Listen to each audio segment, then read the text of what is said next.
कृष्ण कृष्ण कृष्ण हरे हरे हरे राम राम राम हरे हरे हरे कृष्ण कृष्ण এটার মধ্যে আছে সাদা আর কালো সর্ষে আর একটুখানি দই দিয়েছি, সাথে নুন আর হলুদ আর লঙ্কার গুঁড়ো। Good morning, welcome back to our channel. চলে এলাম আজকে আর একটা নতুন ব্লগ নিয়ে। সো আজকে হচ্ছে বুধবার, জেনারেলি বুধবার আমাদের ছুটি থাকে। তো যাই হোক, আজকে স্পেশাল বলতে সেরকম কিছু নেই। অলরেডি তোমরা টাইটেল দেখে বুঝে গেছো যে আমরা কোথায় যাচ্ছি। এটা অনেক দিন ধরেই আমরা ভাবছিলাম যে যাব, বাট মানে টাইমের অভাবে সেরকমভাবে যাওয়া হচ্ছিল না, তাই ভাবলাম যে আজকে যাই। তো যাই হোক, সেটা আমরা বেরোবো হচ্ছে বিকেলবেলা, সেটা পরে। তার আগে সকালবেলা কিছু ছোট ছোট কাজ আছে। আজকের স্পেশাল কিছু ছোট ছোট রান্না আছে, যেটা আমি খাই না বাট জুহি খাবে। সেটা জুহি পরে দেখিয়ে দিচ্ছে যে কি হচ্ছে না হচ্ছে।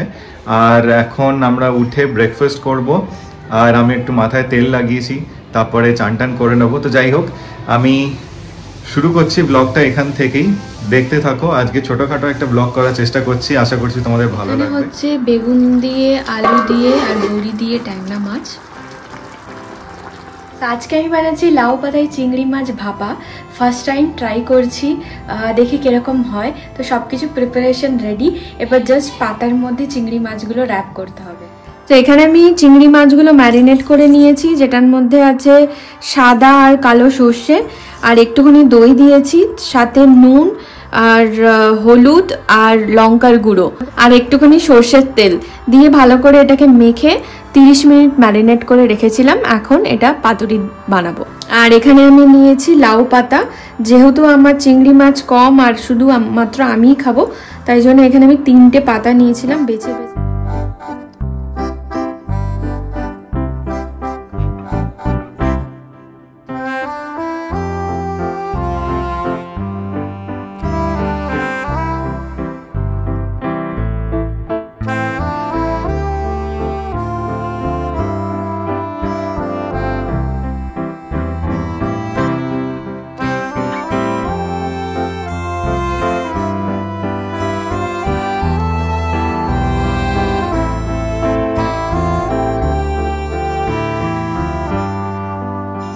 ফ্রেশ ট্রেশ হয়ে চলে এসেছি, এখন তাড়াতাড়ি ফটাফট করে নেবো লাঞ্চ করার পরে একটু রেস্ট নিয়ে তারপর রেডি হব। আর চিংড়ি মাছটা কেমন হলো ফাইনাল লুকটা দেখাচ্ছি।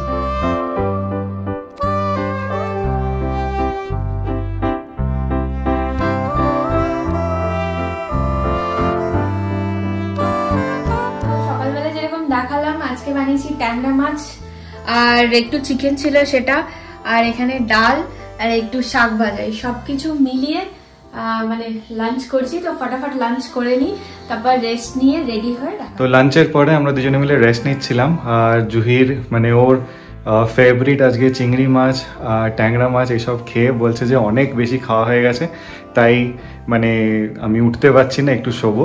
তো যাই হোক, একটুখানি রেস্ট নিচ্ছিল, আমিও একটুখানি রেস্ট নিচ্ছিলাম।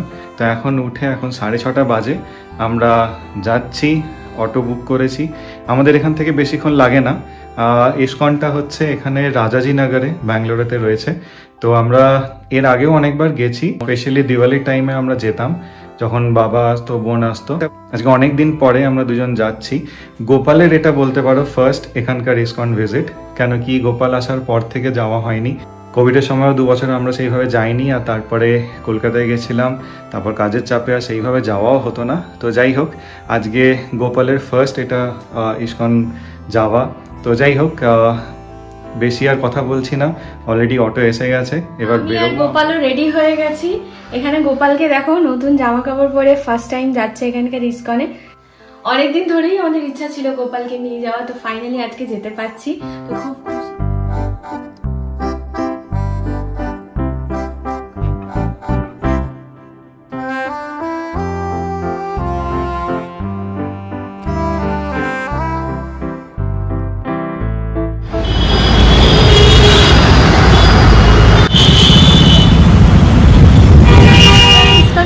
পৌঁছে গেছি, অনেক ট্রাফিক ছিল, তাই জন্য দেরি হয়ে গেল। তো আর দেরি করবো না, এবার ফটাফট ওপরে। এখানে সিকিউরিটি পাস করে এই ওপরে আমরা জুতো রাখবো, তারপর এখান দিয়ে ঢুকবো আর কি।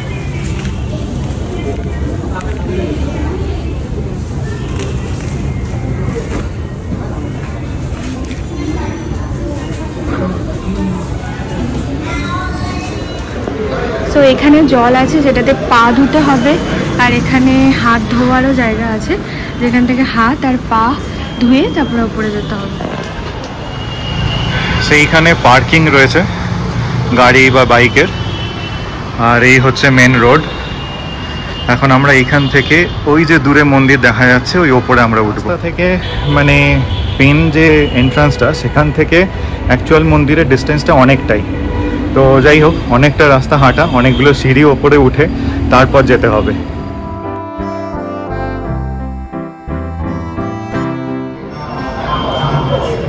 हरे कृष्णा राम राम राम हरे हरे, हरे कृष्णा कृष्ण कृष्ण हरे हरे, हरे राम राम राम हरे हरे, हरे कृष्णा कृष्ण कृष्ण हरे हरे, हरे राम राम राम।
আমরা এখন বেরিয়ে গেছি, এবার আমরা প্রসাদের ওখানে যাব, দিয়ে প্রসাদ নিয়ে খেয়ে তারপর বাড়ি যাবো আর কি।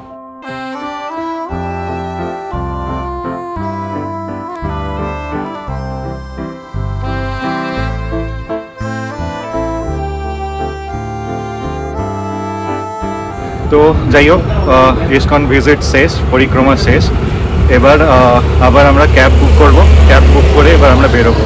তো এখন বাজে হচ্ছে 9:05, আর বেশি দেরি করব না, কেন কি এবার যেতে হবে বাড়ি। তো এখান থেকে জুতোটা নিয়ে দেন ক্যাব বুক করে তারপর সোজা বাড়ি।